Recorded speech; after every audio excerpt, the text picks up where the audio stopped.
Selama ini kalau ngomongin game terkenal, pasti kamu mikirnya buatan Amerika, kalau nggak Jepang ataupun Korea, ya kan?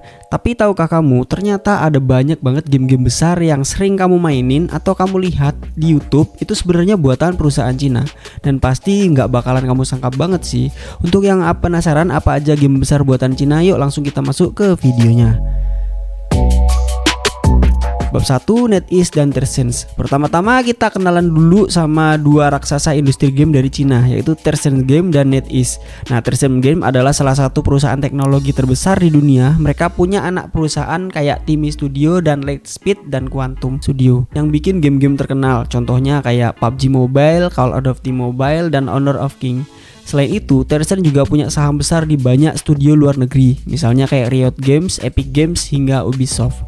Sedangkan NetEase Game lebih dikenal sebagai pengembang original. Mereka bikin banyak game populer seperti Life After, Identity V, dan Knockout. NetEase juga bekerja sama dengan Blizzard untuk menghadirkan World of Warcraft serta Overwatch di Cina. Yang unik, dua perusahaan ini nggak cuma main di pasar lokal, mereka juga ekspansi besar-besaran ke pasar global termasuk Indonesia. Dan banyak dari kita yang bahkan nggak sadar kalau game yang kita mainkan tersebut itu tuh buatan Cina. Bab 2, game populer buatan Cina yang mungkin nggak pernah kamu sangka.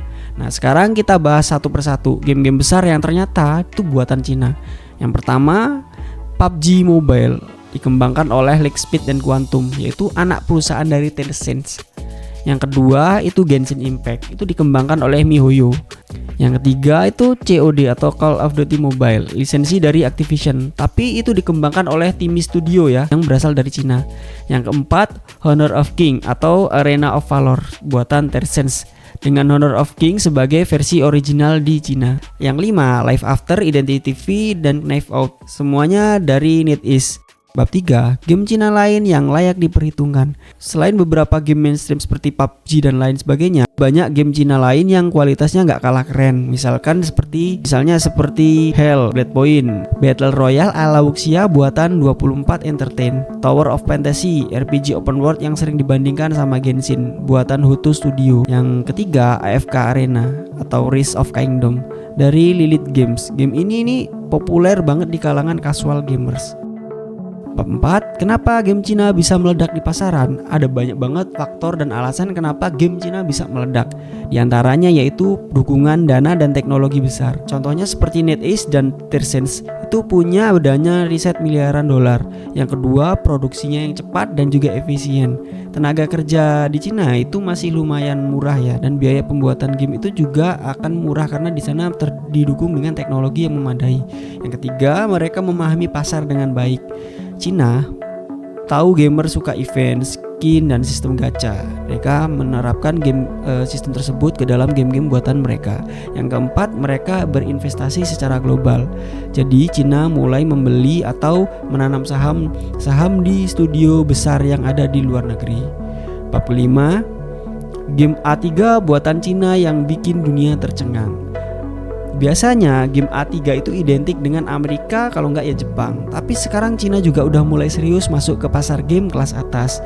Berikut merupakan beberapa game kelas A3 dibuat oleh developer Cina. Yang pertama tentu aja Black Myth Wukong, dikembangkan oleh Game Science Studio. Game ini terinspirasi dari legenda Journey to the West. Visualnya luar biasa, gameplaynya mirip Souls-like dan dibangun dengan Unreal Engine 5. Banyak yang bilang ini merupakan salah satu game yang paling bagus dan juga paling ditunggu di seluruh dunia ya. Yang kedua yaitu Where's Wind Meets, game open world ala Wuxia yang mirip dengan Ghost of Tsushima. Yang ketiga seperti Project M, game sinematik penuh emosi mirip The Last of Us tapi versi Cina.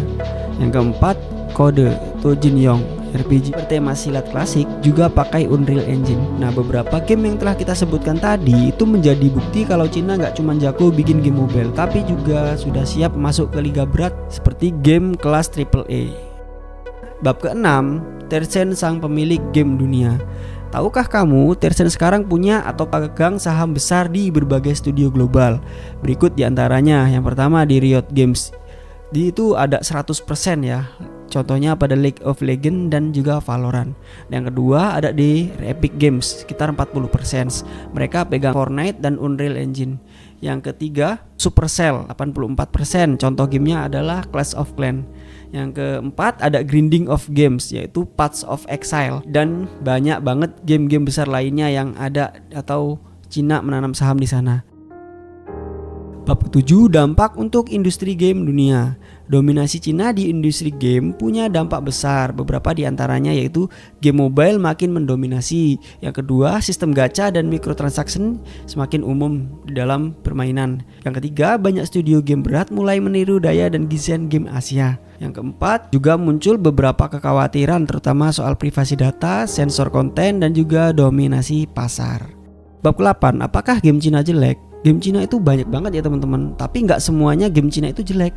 Banyak banget juga game yang inovatif, yang penuh dengan kreativitas dan juga punya kualitas tinggi. Ya, misalkan seperti Black Myth Wukong itu merupakan gamenya buatan Cina yang sangat bagus ya teman-teman. Nah, yang penting buat kita sebagai gamer adalah kita nikmatin aja gamenya, mau dari Cina, Jepang atau Amerika. Selama game itu bagus dan layak dimainkan, mungkin kamu harus nilai secara kualitas ya teman-teman, bukan dari mana game itu berasal. Jadi sekarang kamu udah tahu kan, banyak banget kalau game besar itu ternyata buatan Cina. Dan bukan cuman buatan, kadang studio luar negeri pun udah dimiliki oleh perusahaan Cina. Dari yang telah disebutkan tadi, game Cina mana yang menurut kamu paling bagus atau kamu paling sukai? Silahkan tuliskan pendapatmu di kolom komentar di bawah ya. Mungkin itu aja video kali ini. Kalau kamu suka jangan lupa tinggalkan like, share, dan juga channel subscribe. Kita ketemu di video selanjutnya.